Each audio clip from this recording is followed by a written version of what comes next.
Hi, really nice to have you here again. My question to you today is, why would you trade, for instance, gold market with tiny time frames and get signals that are worth $1 or $2?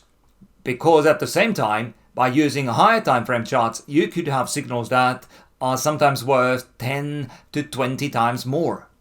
So that means more profit with less work. Or you might be one of those traders who still believe that tiny tight stops are somehow safe because you don't lose much when you are stopped out. But the trick here is that the closer the stop is to the market price, the bigger the probability that your trade is going to get stopped out. So watch this video to see my trading tips that will help you to tilt your trading from chasing small $1 or $2 moves to benefiting from big price swings that really have the potential to make you as a trader. And if you watch until the end, you will also learn about market structure levels that can be used to structure trades around them. First of all, please do remember that we don't provide any investment advice, and all the material is made available for educational and marketing purposes only. And please remember to subscribe to the channel. That would be a great help. Thank you. The first rule is don't trade with tiny time frames. Here I have gold 1 minute chart. And if you focus on something like this all day long, you see these moves up and down here. You basically focus on these little wicks and try to make sense of this market, try to find support levels, and then they get penetrated. You see signals to one direction and then market moves to the other direction. And it's a very time consuming game. You make some, you lose some, and you probably come out at best break even, unless you are really good as a scalping trader. But most new traders aren't, and most intermediate traders aren't. So I'm saying forget the tiny time frames and focus on the big moves. Gold can move like $40 a day, $30 a day. So why would you focus on moves like this? The problem with these small time frames is that you look at these $1 or $2 moves and 50-cent moves, and then you see a $3 move like this and you start thinking this is something huge.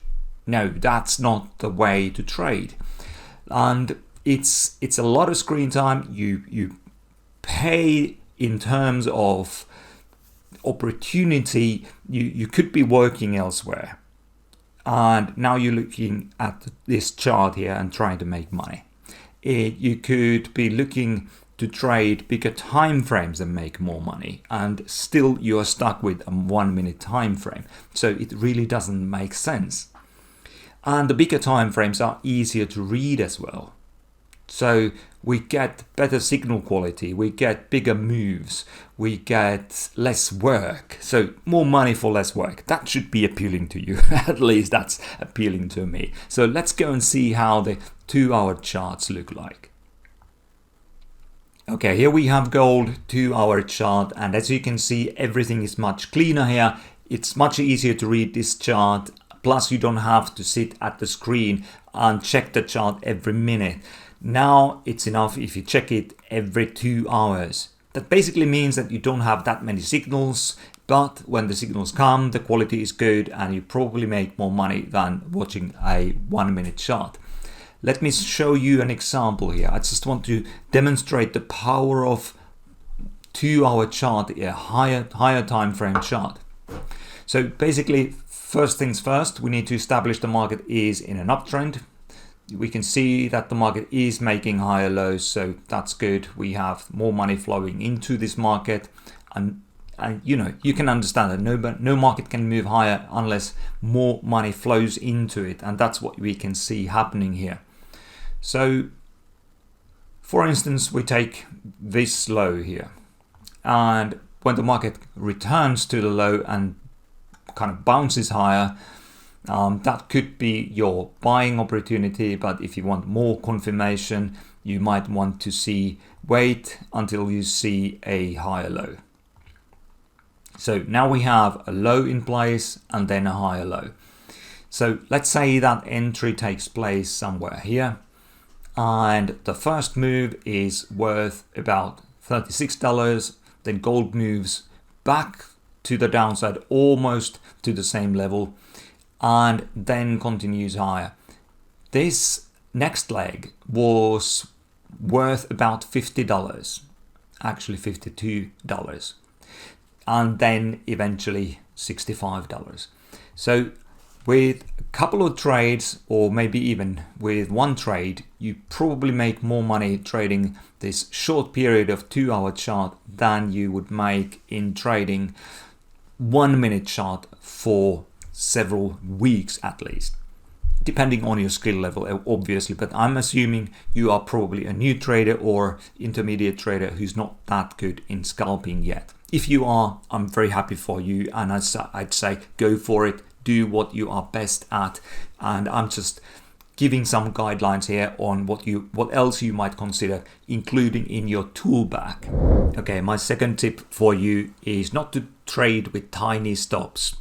A lot of traders think that very tight stops are safe because you're not risking a lot of money. But if you keep doing this over the next 10,000 trades, you will find that quite often the market moves to your stop, basically creates a loss on your P&L, and then the market moves in the direction that you anticipated in the first place. So it's much better to have wider stops, actually stops that are too wide, meaning that your position sizes, as they are adjusted to the stop size, will be also too small. But it's better to trade with too small positions with the stops that are too wide than to trade with bigger position size and with stops that are very tight, because the probability of you getting stopped out with wider stops is lower. Let me illustrate this with a simple example here. I have 30-minute time frame chart of gold here, and as you can see, the market is trading close to resistance. So it's an area where market could sell off, and it has broken support here, or we could say that the structure was broken here, and therefore the same level or the same area becomes possibly a level to look for short trades. So obviously this is hindsight, but when something similar happens in the future, we need to have a plan in place. How do we trade something like this? Because this is something that happens quite often. Market retraces back to a previous support area, and then there is a shorting opportunity. So let's say that we want to be sellers at this high. So if we were to employ a very tight, say $1 or $2 stop, there is a risk of something like this happening.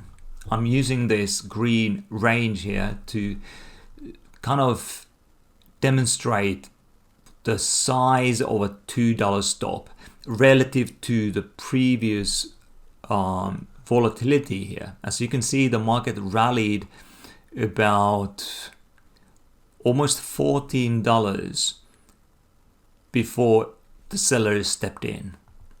So a $2 stop is relatively tight when you compare it to the existing volatility in the market. Okay, the volatility dies down, but still, it's still quite tight.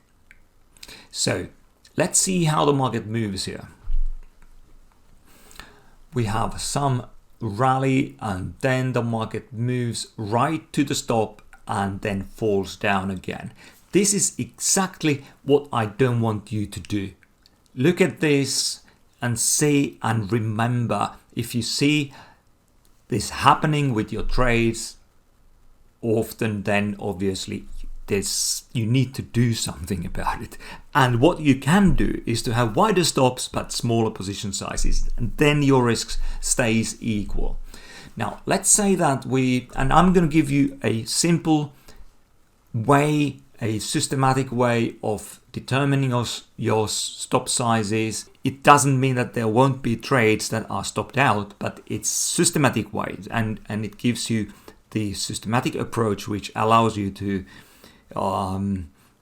define or adjust the method later. So what I'm using here is an ATR.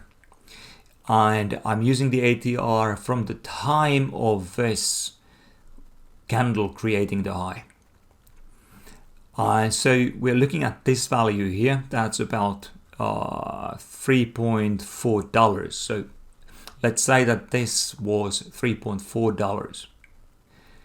As you can see, that's roughly, that's close enough. As you can see, that would have given us good space above the sell area or the sell level, and it allowed the market fluctuate a bit, and then the market moved lower. Another option, if you want to trade this a little differently, is to wait for the market to come down and then sell at the candle close, for instance at the candle close. Still the same principles apply. Do not employ stops that are too tight, but have a systematic way of setting your stops. Some people might want to multiply this ATR value by 1.2 or 1.5, and that would obviously mean that they have a smaller exposure on the downside when the market moves to the downside, meaning the position size is smaller, but then the risk of getting stopped out would be even smaller.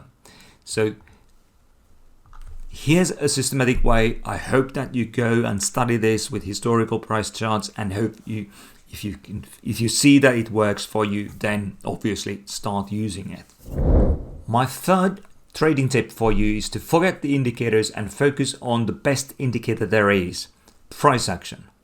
The price itself is the fully negotiated value between all the market participants. It's the best value for the market at the time.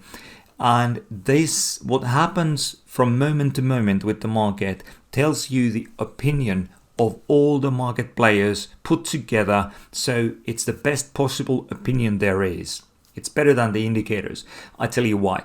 I have a couple of indicators here. The lower one is stochastics 14 periods, and RSI 14 periods is the one on or above it.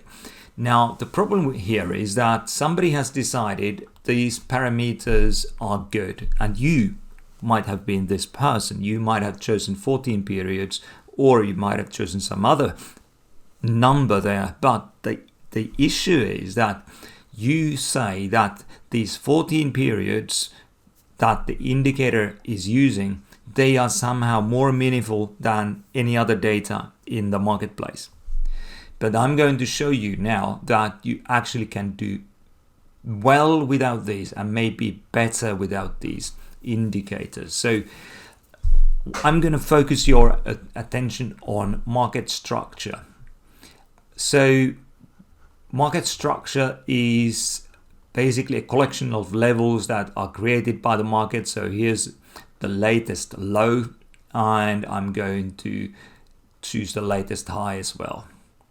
And then we play the animation and we see how the market moves. So let's move forward. As you can see, these levels are important.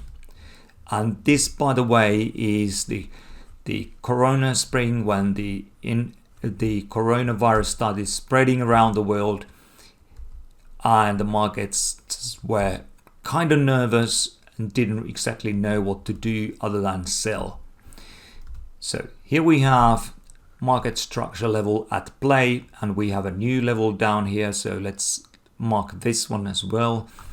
So how do you know that the market is moving to the downside? First of all, one of the ideas is that you see the market breaking these structure levels and creating lower highs.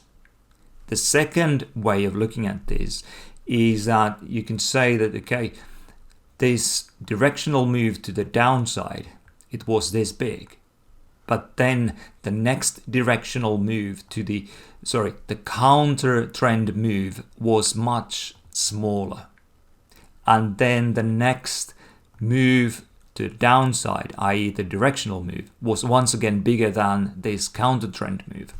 So that's a very easy and simple way of telling which market is trending down. or up for that matter, and you just turn everything upside down then. But let's see how this down move develops. Market just collapses, and then it seems like we have new market structure level down here. Oops, let's choose another tool here. So we want the line, and here we go. So market rallies a bit, but then the structure level is broken, or is it? Yeah, market just keeps on going lower. Now, we don't know where the market's going to make the low, but we can know when to start trading the market on the long side. So until there is evidence to the contrary, we stay focused on the short side. And now it seems that we have some loss of downside momentum. The big move here isn't repeated. These moves after that were quite small, and now we probably have a new market structure level there. And let's see how the market moves around this. It penetrates the level, and now it's definitely penetrated. So now we have what's known as trend reversal. We don't have new lows anymore. As you remember, the market, I just mentioned a few moments ago that the market was losing downside momentum, and then it has now taken out the latest swing high here. This structural high, this resistance is now taken out, and the market is more likely to move higher now. So we don't have to know that this is the low at the time of market making this low. It's enough if we see this happening, and then we start focusing on the long side. We still keep on tracking the market structure as it develops, and as you can see, these levels can be good entry points. It's just that now you have to remember, don't use the tiny stops, because sometimes the market comes back and then it moves higher again. That's the nature of market moving higher. The fluctuations aren't that clear cut. So that's why you need to have some space. You need to give some space to the market to move so that you can really catch the big ones. And as you can see, you can sometimes structure even quick short trades around these levels if that's what you want to do. But if you are new to trading, it's better to focus on one direction at a time. So when you are looking for the market, when you are looking at the market that is trending lower, you want to trade the short side. When the market is trending to the upside, then you are looking for long opportunities in the market. And you can see these developing here. You can see how the market comes to a level, creates a support, and then starts moving higher again. It's clear after this downward move there. Let's focus. I'm going to focus on this a little bit. The market comes down and starts to lose momentum here. So that's an opportunity to again consider going long. Thank you for watching, and if you find this stuff useful, maybe you subscribe to the channel and hit that notification bell so that you are alerted when I publish new videos. So while I go and prepare new stuff for you, you can email me if you have some ideas for new videos, or if you have any questions, you can email me on support@tiomarkets.com. I look forward to seeing your emails, and trade safe. See you soon again. Take care. All the best.